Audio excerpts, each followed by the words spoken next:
जय श्री कृष्ण भक्तों, आइए श्रवण करते हैं श्रीमद् भागवत के चौथे स्कंद के प्रथम भाग का, जिसमें हम राजा उत्तानपाद के पुत्र ध्रुव की कथा का श्रवण करेंगे। श्री मैत्रेय जी विदुर जी से कहते हैं, सनकादि, नारद, हंस, अरुणी और ब्रह्मा जी के इन नैष्ठिक ब्रह्मचारी पुत्रों ने गृहस्थ आश्रम में प्रवेश नहीं किया, अतः उनके कोई संतान नहीं हुई। अधर्म भी ब्रह्मा जी का पुत्र था। उनकी पत्नी का नाम वृषा था, जिससे दंभ नामक पुत्र और माया नामक कन्या हुई। उन दोनों को निरुति ले गया, जो कि एक राक्षस था, क्योंकि उसके कोई संतान न थी। दंभ और माया से लोभ और निकृति का जन्म हुआ। उनसे क्रोध और हिंसा तथा उनसे कलह और उसकी बहन गाली उत्पन्न हुई। फिर दुरुति अर्थात गाली से कली ने भय और मृत्यु को उत्पन्न किया तथा उन दोनों के संयोग से यातना और नीरय अर्थात नरक का जोड़ा उत्पन्न हुआ। श्री मैत्रेय विदुर जी से कहते हैं, इस प्रकार मैंने संक्षेप में तुम्हें प्रलय का कारण रूप यह अधर्म का वंश सुनाया। यह अधर्म का त्याग कराकर पुण्य संपादन में हेतु बनता है। अतः इसका वर्णन 3 बार सुनकर मनुष्य अपने मन की मलिनता दूर कर देता है। इसके पश्चात श्री मैत्रेय विदुर जी से महाराज स्वयंभू मनु के पुत्रों के वंश का वर्णन करते हैं। स्वयंभू मनु को अपनी पत्नी शत्रुपा से 2 पुत्र हुए, जिनके नाम थे उत्तानपाद तथा प्रियव्रत। क्योंकि ये दोनों श्री भगवान वासुदेव के अंश के वंशज थे, अतः वे ब्रह्मांड का शासन करने और प्रजा का भली भांति पालन करने में सक्षम थे। उत्तानपाद की 2 रानियां थीं, सुनीति तथा सुरुचि। इनमें से सुरुचि राजा को अत्यंत प्रिय थी। सुनीति, जिसका पुत्र ध्रुव था, राजा को इतनी प्रिय न थी। एक बार राजा उत्तानपाद सुरुचि के पुत्र उत्तम को अपनी गोद में लेकर सहला रहे थे। ध्रुव महाराज भी राजा की गोद में चढ़ने का प्रयास कर रहे थे, किंतु राजा ने उन्हें अधिक दुलार नहीं दिया। जब बालक ध्रुव महाराज अपने पिता की गोद में जाने का प्रयत्न कर रहे थे, तो उनकी विमाता सुरुचि को उस बालक से अत्यंत ईर्ष्या हुई और वह अत्यंत दंभ के साथ इस प्रकार बोलने लगी, जिससे कि राजा सुन सके। हे बालक, तुम राजा की गोद या सिंहासन पर बैठने के योग्य नहीं हो। निसंदेह तुम भी राजा के पुत्र हो, किंतु तुम मेरी कोख से उत्पन्न नहीं हो, अतः तुम अपने पिता की गोद में बैठने के योग्य नहीं हो। अतः तुम्हें ज्ञात होना चाहिए कि तुम्हारा प्रयास व्यर्थ है। तुम ऐसी इच्छा की पूर्ति चाह रहे हो जिसका पूरा होना असंभव है। यदि तुम राज सिंहासन पर बैठना चाहते हो तो तुम्हें कठिन तपस्या करनी होगी। सर्वप्रथम तुम्हें भगवान नारायण को प्रसन्न करना होगा, और वे तुम्हारी पूजा से प्रसन्न हो लें तो तुम्हें अगला जन्म मेरे गर्भ से लेना होगा। ध्रुव महाराज अपनी माता के कटु वचनों से आहत होकर क्रोध से तेजी से सांस लेने लगे। जब उन्होंने देखा कि पिता मौन है और उन्होंने प्रतिवाद नहीं किया, तो उन्होंने तुरंत उस स्थान को छोड़ दिया और अपनी माता के पास गए। वे सिसक कर जोर जोर से रो रहे थे। रानी सुनीति ने अपने लाडले को तुरंत गोद में उठा लिया और अंतःपुर के वासियों ने सुरुचि के जो कटु वचन सुने थे, उन सबको विस्तार से कह सुनाया। इस तरह सुनीति अत्यधिक दुखी हुई। यह घटना सुनीति के लिए असह्य थी। वह मानो दावाग्नि में जल रही थी और शोक के कारण वह जली हुई बेली के समान हो गई और पश्चाताप करने लगी। उसका सुंदर मुख आंसुओं से भर गया और वह इस प्रकार बोली, हे पुत्र, तुम अन्यों के अमंगल की कामना मत करो। जो भी दूसरों को कष्ट पहुंचाता है वह स्वयं दुख भोगता है। सुनीति ने कहा, प्रिय पुत्र, सुरुचि ने जो कुछ भी कहा है वह ठीक है, क्योंकि तुम्हारे पिता मुझको अपनी पत्नी तो क्या अपनी दासी तक नहीं समझते। उन्हें मुझको स्वीकार करने में लज्जा आती है। अतः यह सत्य है कि तुमने एक अभागी स्त्री की कोख से जन्म लिया है। प्रिय पुत्र, तुम्हारी विमाता सुरुचि ने जो कुछ कहा, यद्यपि वह सुनने में कटु है, किंतु है सत्य। अतः यदि तुम उसी सिंहासन पर बैठना चाहते हो जिसमें तुम्हारा सौतेला भाई उत्तम बैठेगा, तो तुम अपना ईर्ष्या भाव त्याग कर तुरंत अपनी विमाता के आदेशों का पालन करो। तुम्हें बिना किसी विलंब के पुरुषोत्तम भगवान के चरण कमलों की पूजा में लग जाना चाहिए। ध्रुव महाराज की माता सुनीति का उपदेश वस्तुतः उनके मनोवांछित लक्ष्य को पूरा करने के निमित्त था। अतः बुद्धि तथा दृढ़ संकल्प द्वारा चित्त का समाधान करके उन्होंने अपने पिता का घर त्याग दिया। नारद मुनि ने यह समाचार सुना और ध्रुव महाराज के समस्त कार्यकलापों को जानकर वे चकित रह गए। वे ध्रुव के पास आए और उनके सिर को अपने पुण्यवर्धक हाथ से स्पर्श करते हुए इस प्रकार बोले, शक्तिशाली क्षत्रिय कितने तेजमय होते हैं, वे थोड़ा भी मान भंग सहन नहीं कर सकते। जरा सोचो तो, यह नन्हा सा बालक है तो भी उसकी सौतेली माता के कटु वचन उसके लिए असह्य हो गए। महर्षि नारद ने ध्रुव से कहा, हे बालक, अभी तो तुम नन्हे बालक हो, जिसकी आसक्ति खेल इत्यादि में रहती है, तो फिर तुम अपने समान के विपरीत अपमानजनक शब्दों से इतने प्रभावित क्यों हो? यदि तुम समझते हो कि तुम्हारे आत्म सम्मान को ठेस पहुंची है, तो भी तुम्हें असंतुष्ट होने का कोई कारण नहीं है। इस प्रकार का असंतोष माया का ही अन्य लक्षण है। प्रत्येक जीवात्मा अपने पूर्व कर्मों के अनुसार नियंत्रित होता है। अतः सुख तथा दुख भोगने के लिए नाना प्रकार के जीवन होते हैं। भगवान की गति बड़ी विचित्र है। बुद्धिमान मनुष्य को चाहिए कि वह इस गति को स्वीकार करे और अनुकूल या प्रतिकूल जो कुछ भी भगवान की इच्छा से सन्मुख आए उससे संतुष्ट रहे। अब तुमने अपनी माता के उपदेश से भगवान की कृपा प्राप्त करने के लिए ध्यान के योग विधि पालन करने का निश्चय किया है, किंतु मेरे विचार से ऐसी तपस्या सामान्य व्यक्ति के लिए संभव नहीं है। भगवान को प्रसन्न कर पाना अत्यंत कठिन है। अनेकानेक जन्मों तक इस विधि का पालन करते हुए तथा भौतिक कल्मश से विरक्त रहकर अपने को निरंतर समाधि में रखकर और विविध प्रकार की तपस्याएं करके अनेक योगी ईश्वर साक्षात्कार के मार्ग का पार नहीं पा सके। इसलिए हे बालक, तुम्हें इसके लिए प्रयत्न नहीं करना चाहिए, इसमें सफलता नहीं मिलने वाली। अच्छा हो कि तुम घर वापस चले जाओ। जब तुम बड़े हो जाओगे तो ईश्वर की कृपा से तुम्हें इन योग कर्मों के लिए अवसर मिलेगा, उस समय तुम यह कार्य पूरा करना। ध्रुव महाराज ने कहा, हे नारद जी, आपने मन की शांति प्राप्त करने के लिए कृपा पूर्वक जो भी कहा है वह ऐसे पुरुष के लिए निश्चय ही अत्यंत शिक्षाप्रद है, जिसका हृदय सुख तथा दुख की भौतिक परिस्थितियों से चलायमान है। लेकिन जहाँ तक मेरा संबंध है, मैं तो अविद्या से प्रच्छन्न हूँ और इस प्रकार का दर्शन मेरे हृदय को स्पर्श नहीं कर पाता।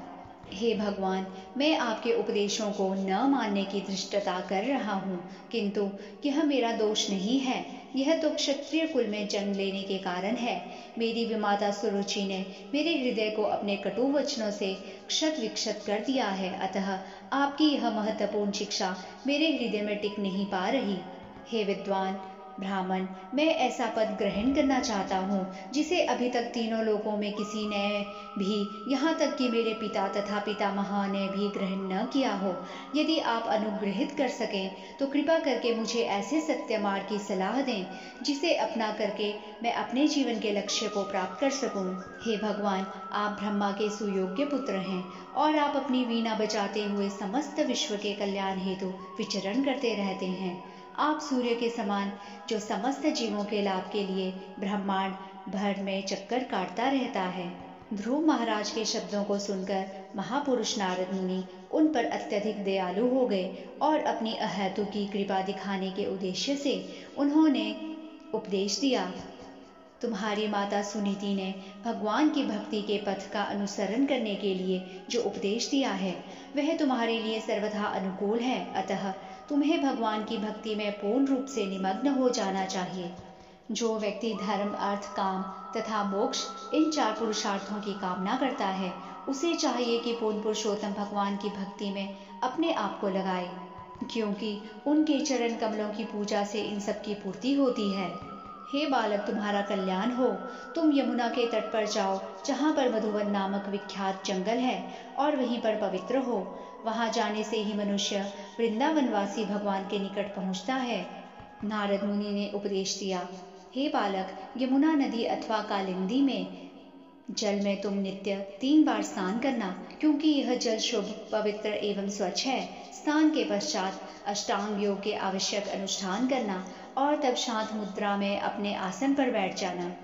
आसन ग्रहण करने के पश्चात तुम 3 प्रकार के प्राणायाम करना और इस प्रकार धीरे धीरे प्राण वायु, मन तथा इंद्रियों को वश में करना। अपने को समस्त भौतिक कल्मश से मुक्त करके तुम अत्यंत धैर्यपूर्वक भगवान का ध्यान प्रारंभ करना। नारद मुनि ने आगे कहा, भगवान का रूप सदैव युवा अवस्था में रहता है। उनके शरीर का अंग प्रत्यंग सुगठित एवं दोष रहित है। उनके नेत्र तथा होंठ उदीयमान सूर्य की भांति गुलाबी से हैं। वे शरणागतों को सदैव शरण देने वाले हैं और जिसे उनके दर्शन का अवसर मिलता है वह सभी प्रकार से संतुष्ट हो जाता है। उनके सभी शारीरिक अंग अत्यंत आकर्षक एवं नेत्रों को भाने वाले हैं। वे सदैव शांत तथा मौन रहते हैं और नेत्रों तथा मन को अत्यधिक मोहने वाले हैं। भगवान सदैव मुस्कुराते रहते हैं और भक्त को चाहिए कि वह सदा इसी रूप में उनका दर्शन करता रहे, क्योंकि वे भक्तों पर कृपा पूर्वक दृष्टि डालते हैं। इस प्रकार से ध्यानकर्ता को चाहिए कि वह समस्त वरों को देने वाले भगवान की ओर निहारता रहे। हे राजपुत्र, अब मैं तुम्हें वह मंत्र बताऊंगा जिसे इस ध्यान विधि के समय जपना चाहिए। जो कोई इस मंत्र को 7 रात सावधानी से जपता है वह आकाश में उड़ने वाले सिद्ध मनुष्यों को देख सकता है। श्री कृष्ण की पूजा का 12 अक्षर वाला मंत्र है, ओम नमः भगवते वासुदेवाय। ईश्वर का विग्रह स्थापित करके उसके समक्ष मंत्रोच्चार करते हुए प्रामाणिक विधि विधानों सहित मनुष्य को फूल, फल तथा अन्य खाद्य सामग्रियां अर्पित करनी चाहिए। हे ध्रुव, प्रतिदिन 3 बार मंत्र जप करने और शिव विग्रह की पूजा के अतिरिक्त तुम्हें भगवान के विभिन्न अवतारों के दिव्य कार्यों के विषय में भी ध्यान करना चाहिए, जो उनकी परम इच्छा तथा व्यक्तिगत शक्ति से प्रदर्शित होते हैं। मनुष्य को चाहिए कि पूर्व भक्तों के पद चिन्हों का अनुसरण करे अथवा हृदय के भीतर ही मंत्रोच्चार करके भगवान की पूजा करे, जो मंत्र से भिन्न नहीं है। इस प्रकार जो कोई गंभीरता तथा निष्ठा से अपने मन, वचन तथा शरीर से भगवान की भक्ति करता है और जो बताई गई भक्ति विधियों के कार्यों में मग्न रहता है, उसे उसकी इच्छा अनुसार भगवान वर देते हैं। इसके पश्चात ध्रुव महाराज ने अपने गुरु नारद मुनि की प्रदक्षिणा की और उन्हें सादर नमस्कार किया। तत्पश्चात वे मधुवन के लिए चल पड़े, जहाँ श्री कृष्ण के चरण कमल सदैव अंकित रहते हैं। जब ध्रुव भक्ति करने के लिए मधुवन में प्रविष्ट हो गए, तब महर्षि नारद ने राजा के पास जाकर यह देखना उचित समझा कि वे महल के भीतर कैसे रह रहे हैं। जब नारद मुनि वहां पहुंचे तो राजा ने उन्हें प्रणाम करके उनका समुचित स्वागत किया। महर्षि नारद ने पूछा, हे राजन, तुम्हारा मुख सूख रहा दिखता है और ऐसा लगता है कि तुम दीर्घ काल से कुछ सोचते रहे हो। ऐसा क्यों है? क्या तुम्हें धर्म, अर्थ तथा काम के मार्ग का पालन करने में कोई बाधा हुई है? राजा ने उत्तर दिया, हे ब्राह्मण श्रेष्ठ, मैं अपनी पत्नी में अत्यधिक आसक्त हूँ और मैं इतना पतित हूँ कि मैंने अपने 5 वर्ष के बालक के प्रति भी दया भाव के व्यवहार का त्याग कर दिया।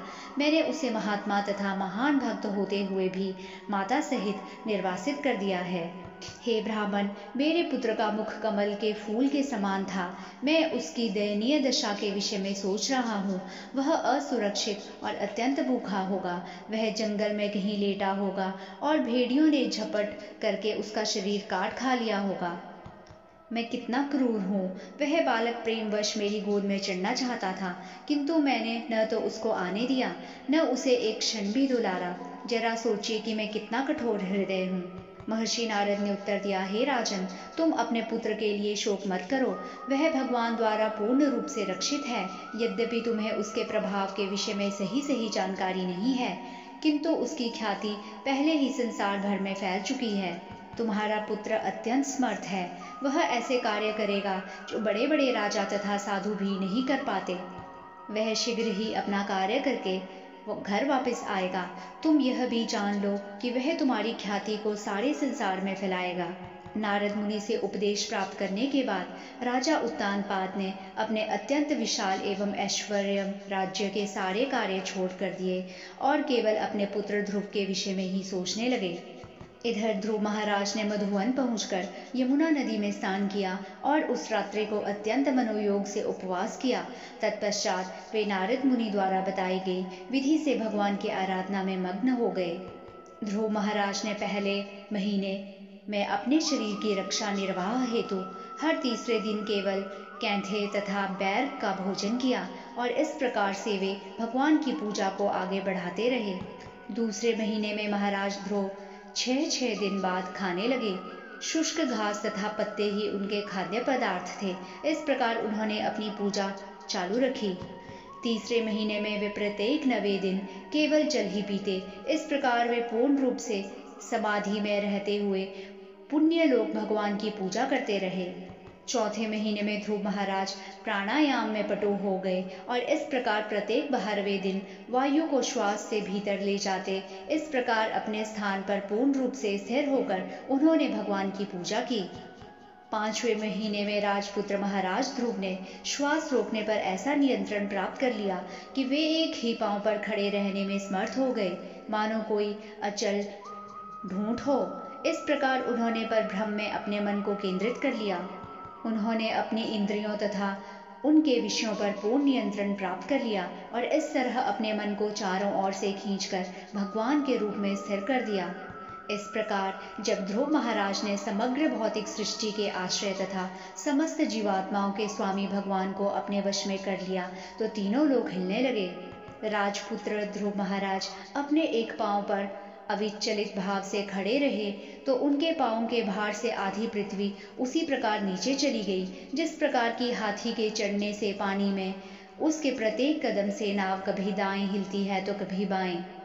जब ध्रुव महाराज गुरुता में भगवान विष्णु अर्थात समग्र चेतना से एकाकार हो गए तो उनके पूर्ण रूप से केंद्रीभूत होने तथा शरीर के सभी छिद्रों के बंद हो जाने से सारे विश्व की सांस घुटने लगी और सभी लोगों के समस्त बड़े बड़े देवताओं का दम घुटने लगा। अतः वे भगवान की शरण में आए। देवताओं ने कहा, हे भगवान, आप समस्त जड़ तथा चेतन जीवात्माओं के आश्रय हैं।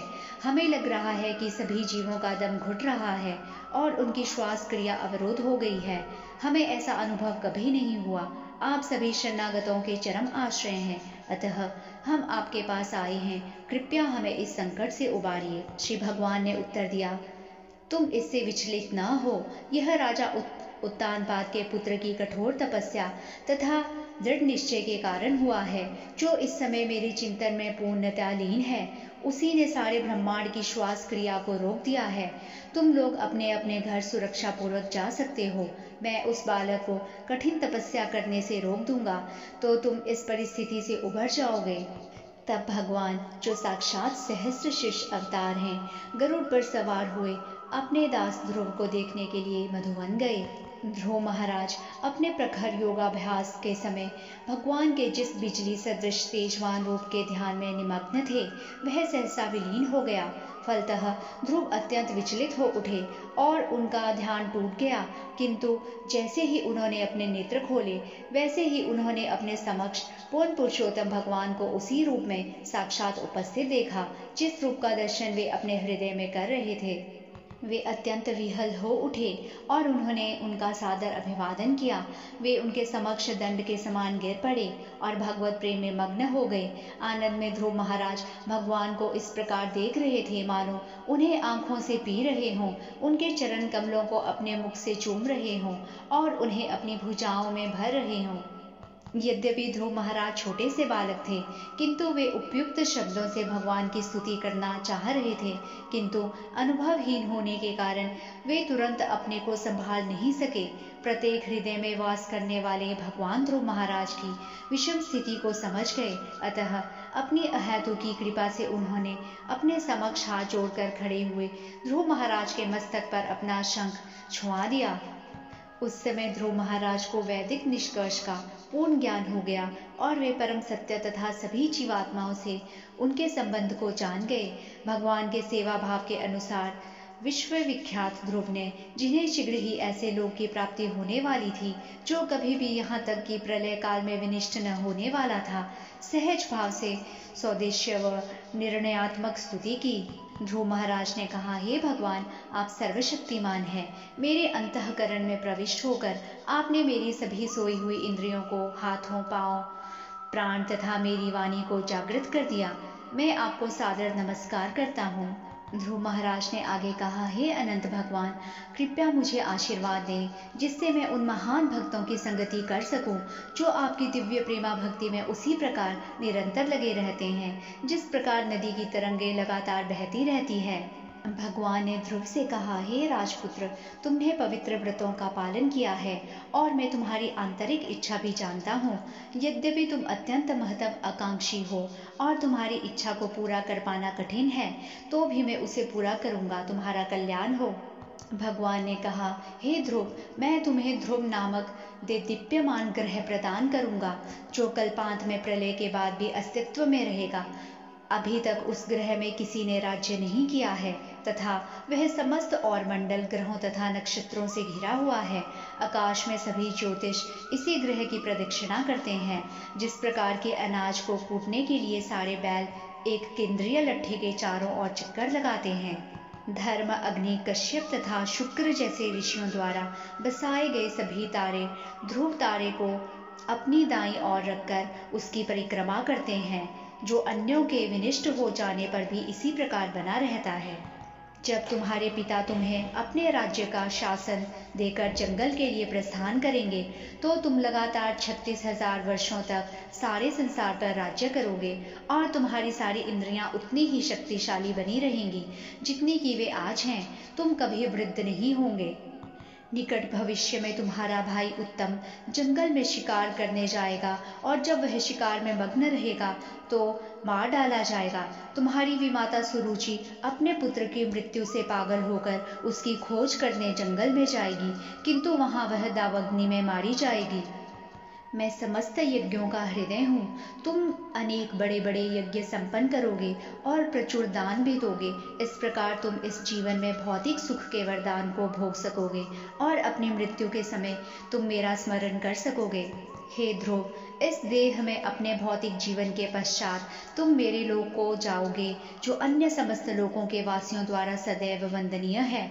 यह सप्तऋषि के लोकों के ऊपर स्थित है और वहां जाने के बाद तुमको इस भौतिक जगत में फिर कभी नहीं लौटना पड़ेगा। बालक ध्रुव महाराज द्वारा पूजित तथा सम्मानित होकर और उन्हें अपना धाम देकर भगवान विष्णु गरुड़ की पीठ पर चढ़कर ध्रुव को देखते देखते अपने धाम को चले गए। जय श्री कृष्ण भक्तों, यहाँ पर श्रीमद् भागवत के चौथे स्कंद के प्रथम भाग का समापन होता है।